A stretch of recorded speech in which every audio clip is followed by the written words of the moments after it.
Hey bitches. So I've been kind of in a mood. In a soft mood. And I know that I'm normally more about all of the hard-hitting stuff.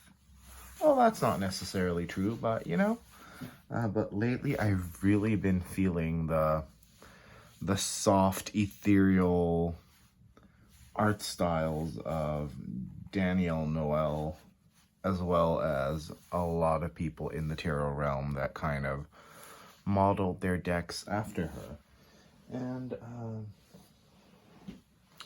I kind of wanted to go through my collection, so I did, to see what kind of stuff like that I actually have.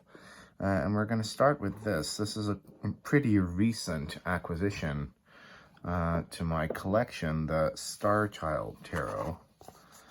And it's a stunning deck. It's really thick.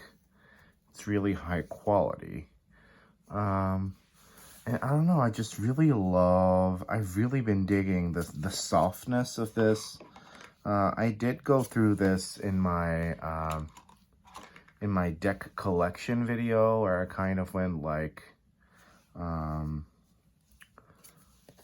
I felt that this is, out of the tarot decks she has done, the Star Child, albeit this edition, albeit the first edition, the big edition, I don't even really care what edition it is. This is probably her most interesting tarot deck, and I'm really glad that there's a French mass market release right now. Let me tell you why. It is because I never used to be a fan of this. A matter of fact, I used to be really agitated towards people who used this, who liked this. Let me get my my gorgeous decor out of the way a little bit, because it's distracting me. And why, you wonder, why were you so agitated? Well, because it was a very femme-heavy deck. I used to have problems with that. Not anymore, but let me tell you why. I started my tarot journey with a Lucy Cavendish deck, and then I bought a Rider-Waite-Smith, and I started my Instagram, and I was like, wow, all these cool decks that are out almost all feature exclusively female characters. And I was like, why is that? And, obviously, between the Moonchild and the Star Child, the Moonchild leans a bit more masculine. So I felt like I didn't want this. And then Martin gifted me it, so I couldn't say no to that, of course. And I started working with it, and it completely blew me away. And there are male figures in here, so it's not even that femme. I really envy Danielle's Photoshop collage art capabilities.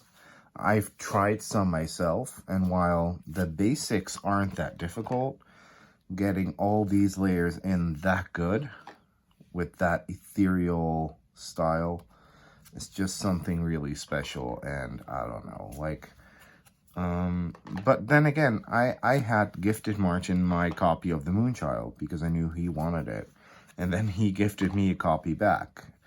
And I kind of want to see, because when I look at this now, I'm like, this is stunning, this is amazing. Sometimes when decks become too successful, you do get kind of tired of seeing them.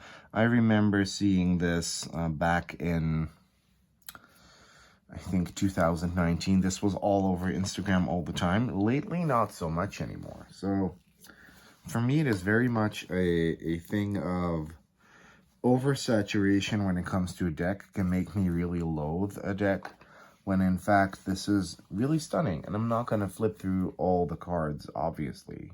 However, I just want to show you some of the decks in this style that I have in my collection. And matter of fact, And I know I say this a lot, and people who check after on Instagram will probably find that I never do this.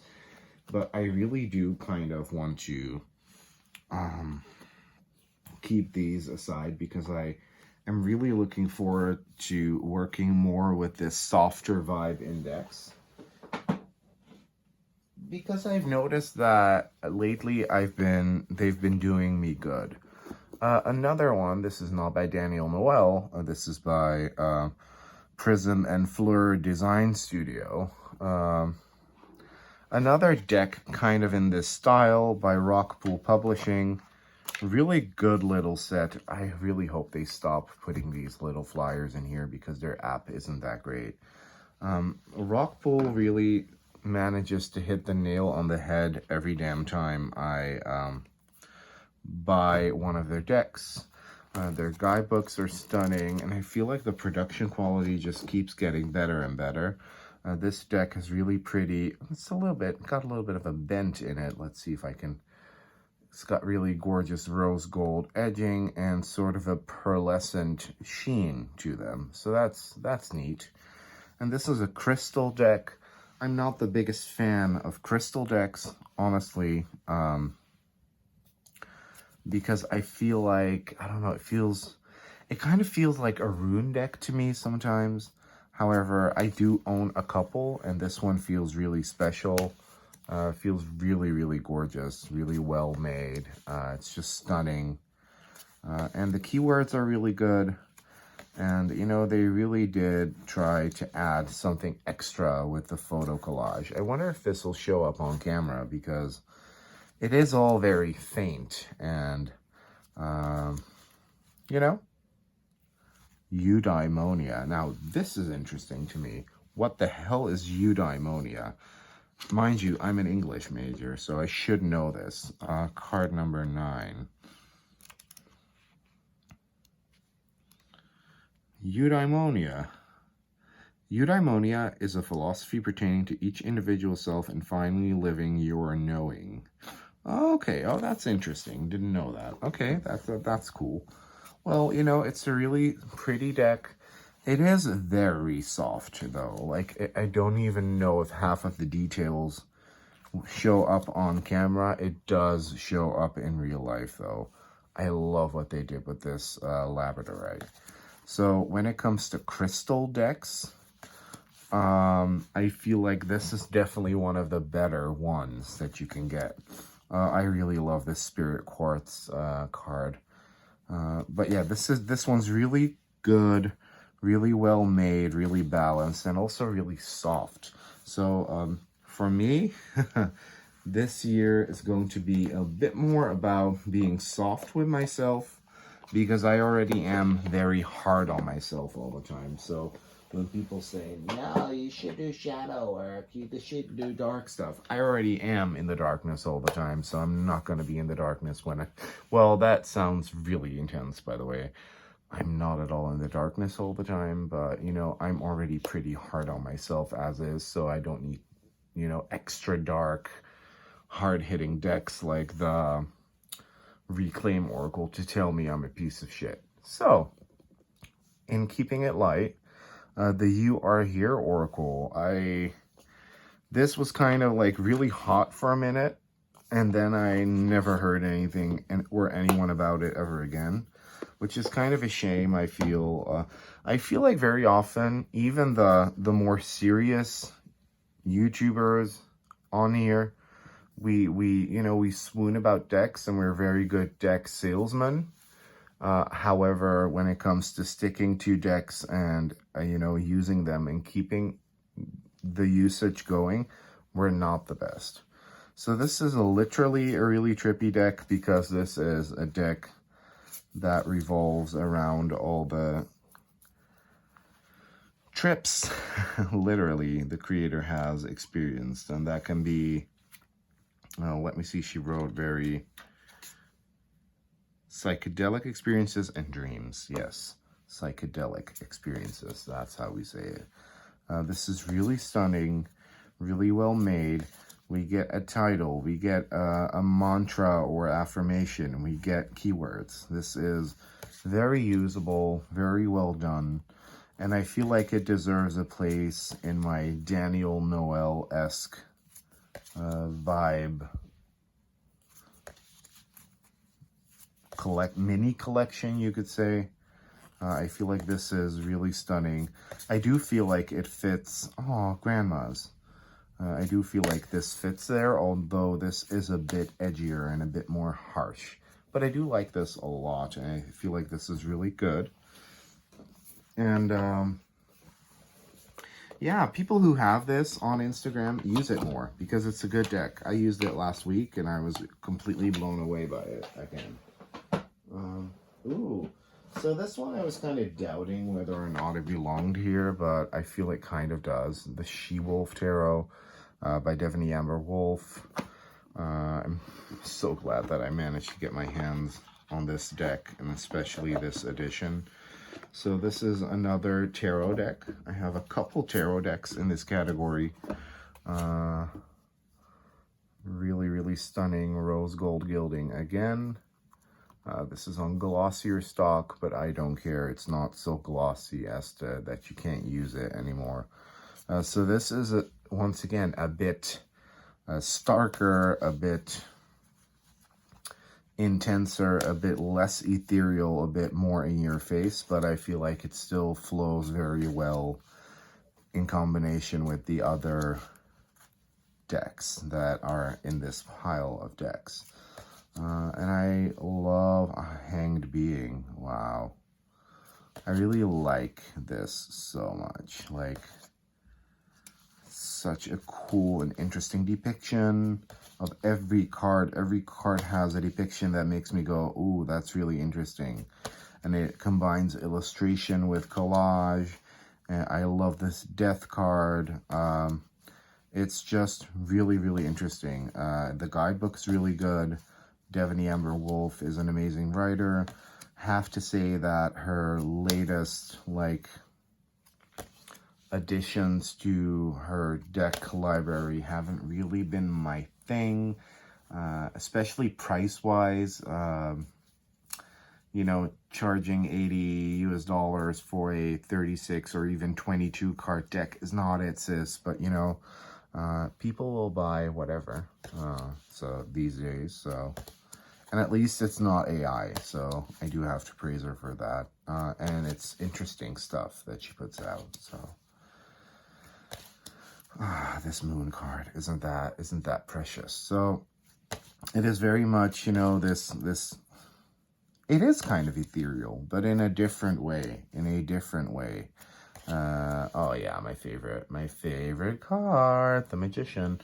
So yeah, this deck, if you want the version with this Magician, look for these backs.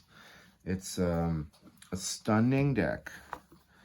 And I don't know, I just love it. I love it. I think it belongs here. I don't know why. There's another one where I was kind of doubting, does this belong here? Did I include that? Yes, it looks like I did. Another one that's pretty new still, but that I definitely think belongs is the Water Temple Oracle.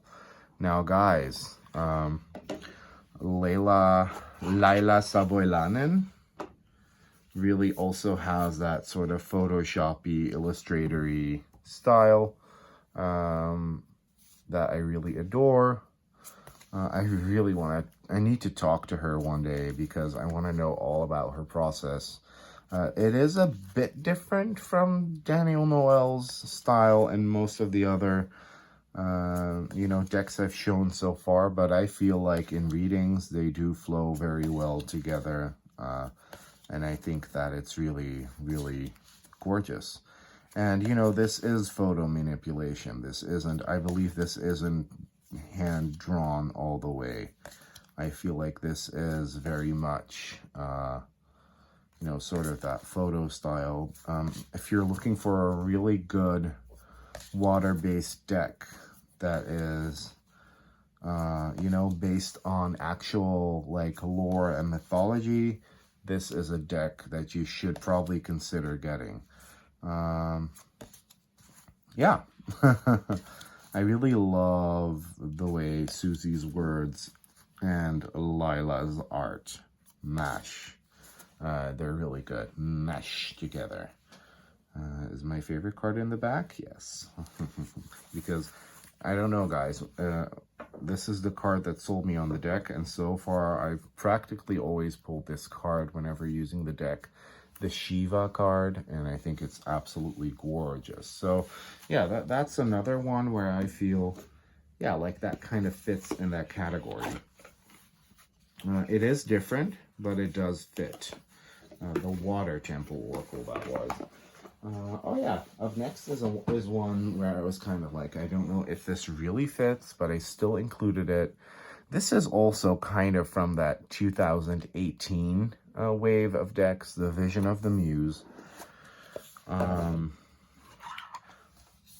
have to be honest, I bought this last year, and people are gonna bash me for this, but I'm not the biggest fan of it, and I almost called it, but then I decided that I wanted it and that I needed it. This is, once again, a little less ethereal, a little bit more stark. That is because this is all hand collage. This is all collaged by hand. It's really pretty. It's really well made. To me, it lacks direction a bit when it comes to the intention behind the deck as we can see it in the guidebook that was written for it. It's a stunning deck. It photographs really well. It's great for Instagram. It's a really good deck in the sense that it has amazing keywords. I love the font. That's probably a font that she either hand wrote or, you know, had digitized, but that she devised herself. And it's absolutely stunning, and the photos are amazing.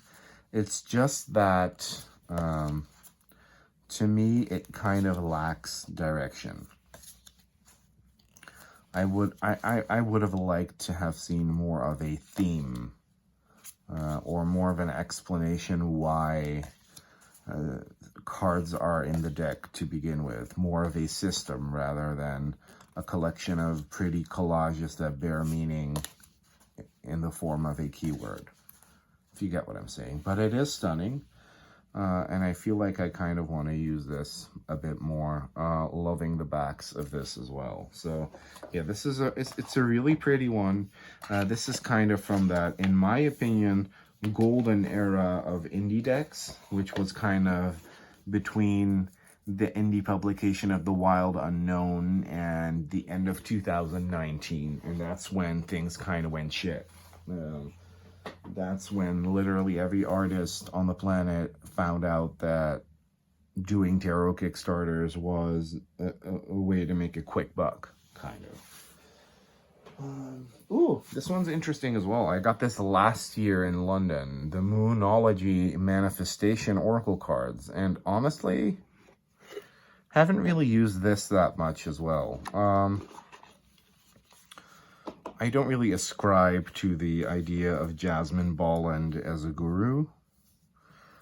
So, you know, it's really off-putting to me. This deck, however, very much fits into this category. And it is really stunning. It is really pretty. It looks good. It does get a bit boring when you look through it because it's very often very similar, you know, like it's a moon and then it's a landscape with a person or not, you know, and there will be some symbols, some chakra symbols sometimes, you know. This is the prettier out of the two Moonology Oracle cards, and you know, you can kind of see how this would look good, right? You can kind of see that, but is it the best ever? No. I could have called it, but I decided to keep it because I feel like it does have, it hasn't served its time with me, and I need to actually like work with this more. Because it is a really pretty deck. I do like it a lot. I'm just not called to using it, especially with that moon in that same position every damn time for every card. seeing that big orb kind of take that place, it becomes a little bit boring, as you can see. But it is interesting. The guidebook is this book is a trip. Like we're you know, like basic sort of semi-spiritual yoga moms picking this up because their yoga teacher told them it was good are gonna be shocked, because we're invoking goddesses, angels, star seeds, all that stuff. So, speaking of which, another Susie and Lila Savoylanen deck. Susie Cherub. I love the way she writes decks. Susie backed my brother to Brother Oracle, and I was like, wow. Actually had a couple prolific creators back my deck, and that really like almost made me cry, because the campaign was very stressful to me. So I didn't really know Susie, but I saw this deck and I knew that I had to have it. So I bought it when I could.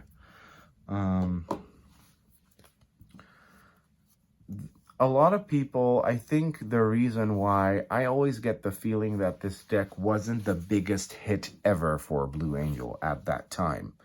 I think it sold a lot, but I think it was also returned. I don't know. I just have that feeling that a lot of people thought when they read, I don't even know if it says that on the back of the box. Interstellar Guidance. Yeah, it doesn't even really say Pleiadian on the back of the box. Does it say on the front? No. Does it say on the back of the guidebook? No. However, so this is very much a deck about the Pleiadians, but not in the alien starseed sense. It's in the mythological sense. So this focuses on Greek mythology, not on star seeds. So that's interesting. We get all the 7 sisters, the Pleiades, and they all have to get their own suit with, you know, their mythology interwoven into that suit, which I think is stunning. Susie always makes sure to include masculine energies in there as well. And I feel like, once again, is this completely that style of, you know, that Daniel Noel Photoshop style? No. But does it fit and does it flow together nicely with decks in that style? Yes. So yeah, this is one of my favorite cards. And this one, I mean, come on. Like, is that Jason Momoa? Is that just a picture of Jason Momoa? Probably not, but it's stunning, because this does have that ethereal quality, maybe even more than the Water Temple. I've done amazing readings with this deck. I actually had a designated reading that I used this deck for, and this deck only for, and it was like the hot seller on my Etsy. Sold so many of those readings. Ooh, an oldie but a goodie. My first ever Oracle deck that was in the Threads of Fate. But my first Threads of Fate was the Shadow Edition, because this was the Kickstarter version with the big guidebook, which is out of print, sadly. But this deck is very much in the same vein as the Star Child. Very, very much Star Child energy. Whereas the focus in the editions after this was more on the golden glyph. The focus in this deck is on the glyph plus really cool photoshopped ethereal photography, which I like a lot. So I'm not going to be wiggling every card so you can see the glyph in here. Just going to be having it laying flat, which I find interesting, because with the later iterations of this deck,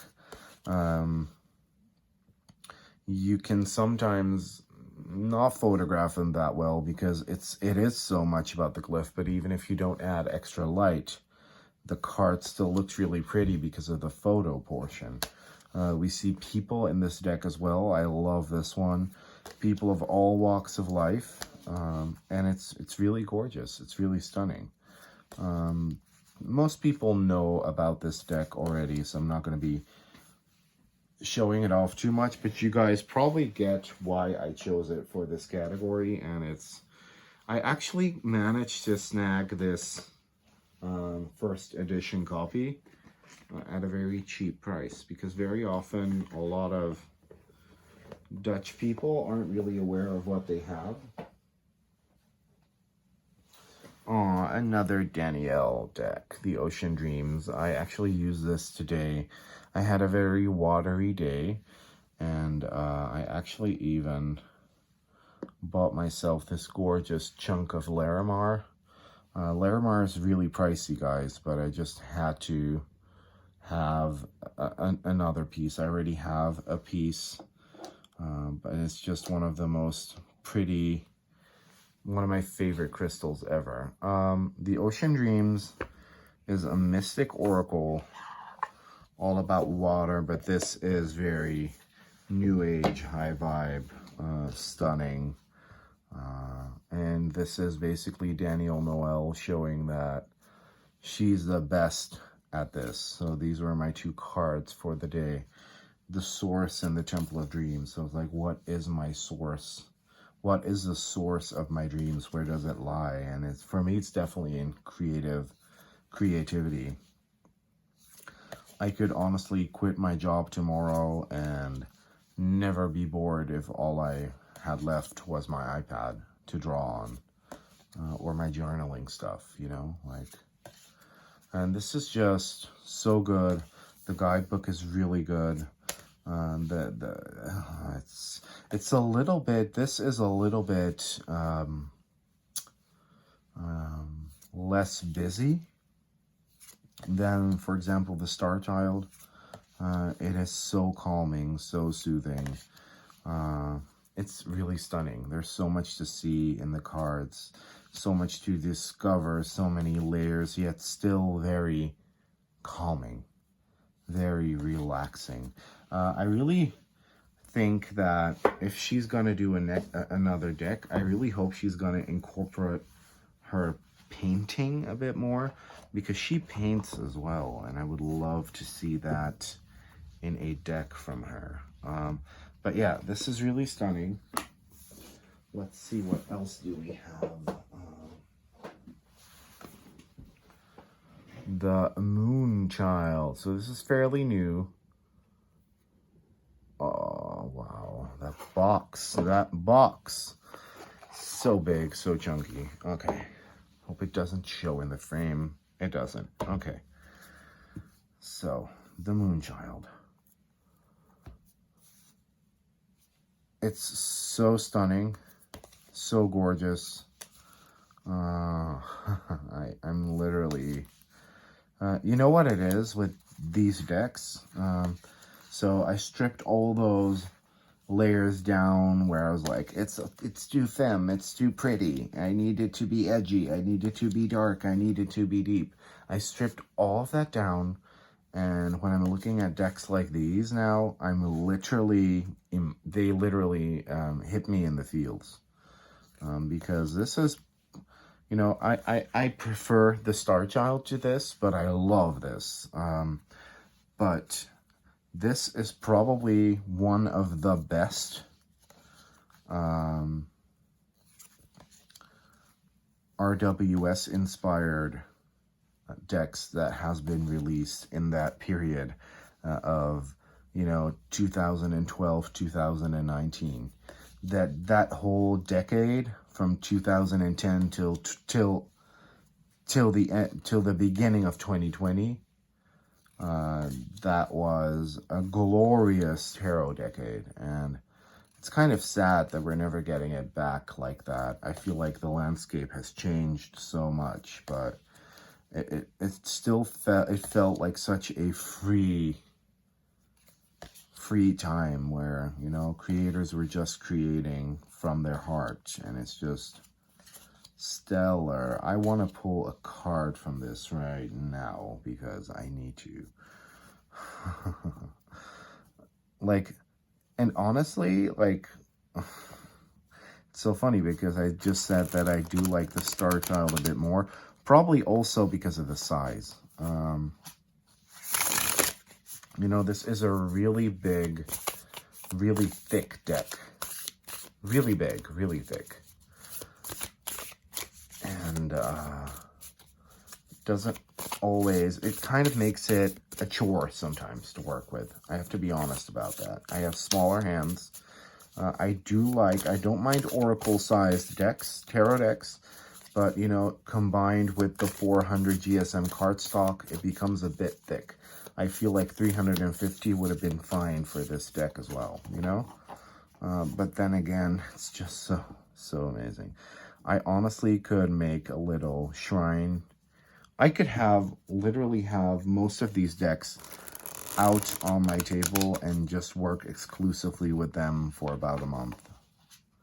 And maybe let's try a week. Let's not get ahead of ourselves, but I feel like I do kind of want to do that for the upcoming week.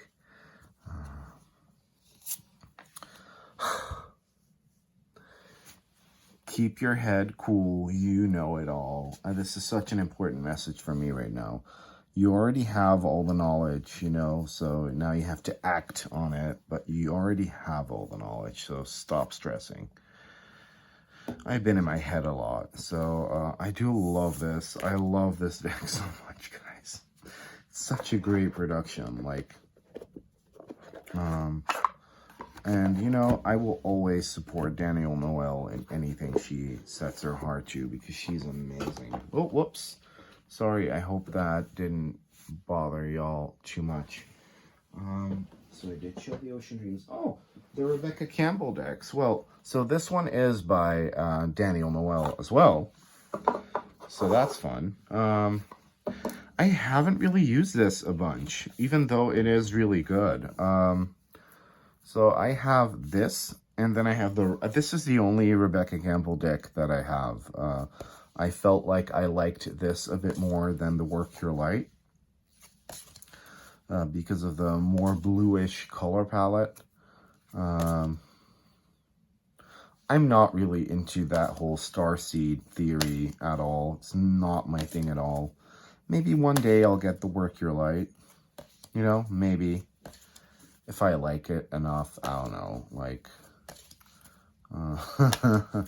this is really pretty, though.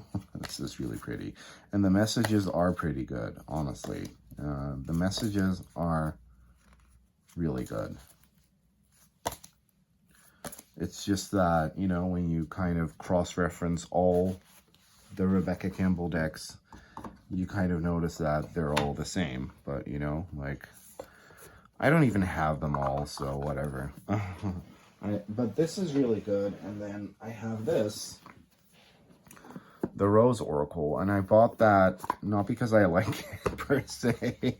I bought it at a local metaphysical shop that is kind of going through a rough time a little bit. And this is not by Danielle Noel and Rebecca Campbell. This is by Rebecca Campbell and Katie Louise, I think. Yeah. So they replaced Danielle Noel with someone who does similar style art. And it's done well, honestly. I like it a lot. I love that how layered it is. It almost looks like it's Danielle Noel's art. But we know that it's not hers because we don't see a lot of... Danielle Noel likes to add a lot of buildings or sites to their art, and this is all very much people-driven, which I like. I mean, I think it's cool. It's pretty. It's really pretty. I have a lot of spending. Oh, I love this one as well. Oh, I love it so much. I have a lot of time to spend still with these decks. You know, like, and that's the thing. I kind of find myself buying a lot of stuff, rehoming a lot of stuff, and it would be nice if I could kind of... I sometimes miss lockdowns where I had time to spend time with decks. Now, this last one doesn't really belong in this category, but then again, it also does, but it is less photo-y. This is by Prism and Fleur as well. This is the Accurate as Fuck Tarot. It's a round deck. It has cool backs. And this does have kind of that ethereal photo stuff in here as well, as you can see. So this does have a mix of illustration. Am I gonna like show you guys every card the right side up? I mean, I probably should. So this does have that mix of illustration as well as pics. And I do like it. I do like that a lot. This is actually a great beginner's deck here, because this has keywords on the cards. The first edition of this is pretty dope as well. If I ever see that for cheap online from someone who doesn't know what they have, I might get it. But this is the second edition, and this does have more of that photo-y, Daniel Noel-esque soft vibe. And I may actually use this tomorrow because I love this. So this is a pretty cool deck. I feel like this is another one that also kind of appeared and then disappeared a little bit. I don't know why, but it just did. But yeah, this definitely falls into that category of Daniel Noel-esque, you know, soft ethereal cute decks. And I think that was about it. Yes, that is about it. So, I hope you guys like this. I really liked picking these out, and I'm going to make a little selection because I have way too many here, which ones I'm going to be working with next week, because this time I'm going to pull through. I know I said a whole month. That's too big of a goal for me, but it's going to be at least a week. And thank you for watching, and bye-bye.